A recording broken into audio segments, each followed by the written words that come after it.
TNPSC எக்ஸாம்ல இந்த question ப்ரீவியஸா கேட்டிருக்காங்க. அசல் 50,625, வட்டி கூட்டு வட்டி ஆண்டுக்கு 13.1/3%. ஆனா வட்டி கால்குலேட் பண்றது அரையாண்டுக்கு ஒரு முறை சொல்லியிருக்காங்க. ஒரு குறிப்பிட்ட காலத்துக்கு அப்புறம் 65,536 மாறுது அப்படின்னா எத்தனை ஆண்டுகளுக்கு பிறகு அந்த தொகையா மாறி இருக்குன்னு கேக்குறாங்க. சோ கூட்டு வட்டியில இந்த மாடல் சம் கேட்டாங்களா எப்படி குயிக்கா சால்வ் பண்ணறது பார்க்கலாம். அதற்கு முன்னாடி நம்முடைய அகாடமியில டிஎன்பிஎஸ்சி மற்றும் போலீஸ் எக்ஸாம்க்கான எஸ்பெஷலி மேக்ஸ் அண்ட் ரீசனிங்னு தனியா புக்ஸஸ் அவைலபிளா இருக்கு. போத் தமிழ் அண்ட் இங்கிலீஷ் லாங்குவேஜ்லயும் அவைலபிளா இருக்கு. ஸோ புக்கு வேணுங்கிறீங்க இல்ல புக்கை பத்தி வேற ஏதாவது டீட்டெயில் வேணும்னா மேல இருக்கிற நம்பருக்கு கனெக்ட் பண்ணுங்க. ஸோ நம்ம கிட்ட புக் வாங்குறீங்க 25 மேக்ஸ் டெஸ்ட் ஃப்ரீயா நம்மளுடைய அகாடமி ஆப்ல ரைட் பண்ணிக்கலாம். ஃபர்ஸ்ட் கொடுத்துருக்கிற இந்த பர்சன்டேஜ் வட்டி எடுத்துங்க. இங்க 13%, 13 ஸோ கலப்பு பணத்துல இருக்கு. அப்ப 13 × 3 39 பிளஸ் 1 40 வகுத்தல் கீழே வரும் 3 வரும்.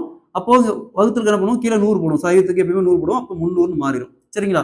நெக்ஸ்ட் எப்பவுமே இது வந்து வருட வட்டி, இது வந்து வருட வட்டி. நமக்கு தேவை வட்டி கால்குலேட் பண்றது அரையாண்டுக்கு ஒரு முறை சொல்லிருக்காங்க. எப்பவுமே அரையாண்டுக்கு ஒரு முறை சொன்னாவே கொடுத்திருக்கிற வட்டியை 2ஆல வகுக்கணும். சோ அதனால கொடுத்திருக்கிற வட்டி 2ஆல வகுக்கணும். சோ 40 2ஆல வகுங்க என்ன வரும், 20 வகுத்தல் கீழே 300 இருக்கும். சோ இது அகைன் கேன்சல் பண்ணலாம். கேன்சல் பண்ணா 1 வகுத்தல் 15 வரும். சோ இந்த 15 அப்படிங்கிறது அசலுக்கான ரேஷியோ, இந்த 1 அப்படிங்கிறது வட்டிக்கான ரேஷியோ, ரெண்டே ஆட் பண்ணா மொத்த தொகைக்கான ரேஷியோ. அசலுக்கான ரேஷியோ அப்படியே எடுத்து ரைட் பண்ணிக்காங்க. என்னது 15. நெக்ஸ்ட் மொத்த தொகைக்கான ரேஷியோ 15 + 1 16 அப்படி எடுத்து எழுதியாங்க. நெக்ஸ்ட் சோ இது பாருங்க அசலுக்கான ரேஷியோ. அசல் எப்படி கொடுத்துருக்காங்க 50,625. சோ அதே மாதிரி மொத்த தொகைக்கான ரேஷியோ, மொத்த தொகை கொடுத்துறாங்க 65,536. சோ நெக்ஸ்ட் இந்த அசலுக்கான ரேஷியோவை ஸ்கொயர் பண்ண அந்த வேல்யூ வருதா இல்ல கியூப் பண்ண அந்த வேல்யூ வருதா இல்ல 4 மடங்கு பெருக்குனா அந்த வேல்யூ வருதான்னு பாருங்க. சோ பாருங்க 15 ஸ்கொயர் என்ன வரும் 225. அப்ப அந்த வேல்யூ வரல. 15 கியூப் 3375. அப்ப அதுவும் வரல. 15/4 = 50,625.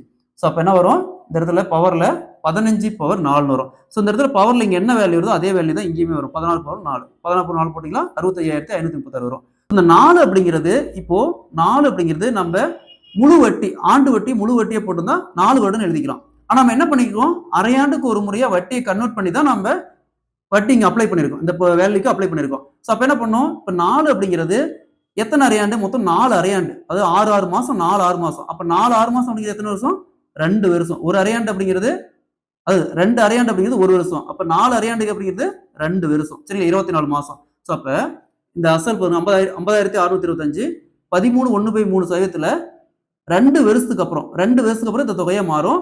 So option B is the correct answer. இதே மாதிரி இந்த சம் பாருங்க, அசல் 1000, வட்டி ஆண்டுக்கு 10%, காலம் ஒரு குறிப்பிட்ட காலத்துக்கு அப்புறம் 1331 மாறுது அப்படின்னா எத்தனை வருஷத்துக்கு அப்புறம் அந்த அமௌண்ட் மாறுதுன்னு கேட்கறாங்க. இதே மாதிரி இந்த சம் சால்வ் பண்ணிக்கிற ஆன்சரை கமெண்ட்ல போடுங்க.